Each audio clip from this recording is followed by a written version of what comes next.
আলাইহি ওয়াসাল্লাম আবু হুরায়রা রাদিয়াল্লাহু তাআলা থেকে বর্ণিত, তিনি বলেন,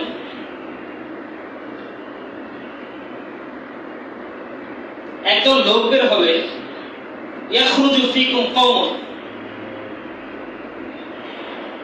একদল লোক বের হবে তোমাদের মতো, তাহকিরুনা সালাতাকুম মা সালাতিহিম, তোমরা, হে সাহাবীরা শোনো, সাহাবীদেরকে বলছে, তোমরা যে সালাত আদায় করো তোমাদের সালাত তাদের কাছে কিছুই না।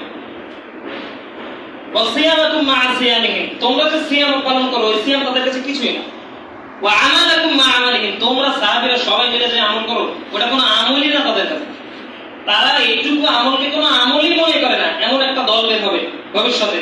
আল্লাহ রাসূল বলছেন, অহুম ইয়াতলুনাল কিতাব, তারা কিতাব পাঠ করবে, কোরআন পাঠ করবে, লা ইউজাউজু হানাজিরহুম, তাদের কণ্ঠনালী অতিক্রম করবে না, এই কোরআনের কথা তাদের কলিজার মধ্যে ঢুকবে না।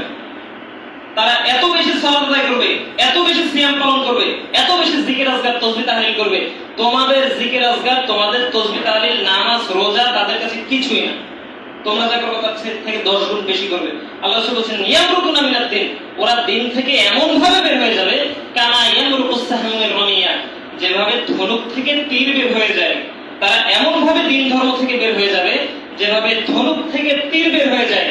তীর যদি একবার ধনুক থেকে বের হয়ে যায় তাহলে যত দ্রুত বের হয়, এরা ধর্ম থেকে অত দ্রুত বের হয়ে যাবে। এদের নাম হচ্ছে খারেজি। সুতরাং আমল বেশি করলে জান্নাত, এটা মিথ্যা কথা।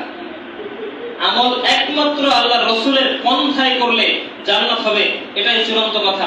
আখলিস দীনাকা ইয়াকফিকাল আমালুল কলিল, আমলকে যদি আপনি খাঁটি করতে পারেন, মুহাম্মদ সাল্লাল্লাহু আলাইহি ওয়াসাল্লামের সুন্নাহ অনুযায়ী আমল করতে পারেন, তাহলে একমাত্র ফিতনা থেকে রক্ষা পাওয়া সম্ভব, তাহলে একমাত্র জান্নাত সম্ভব।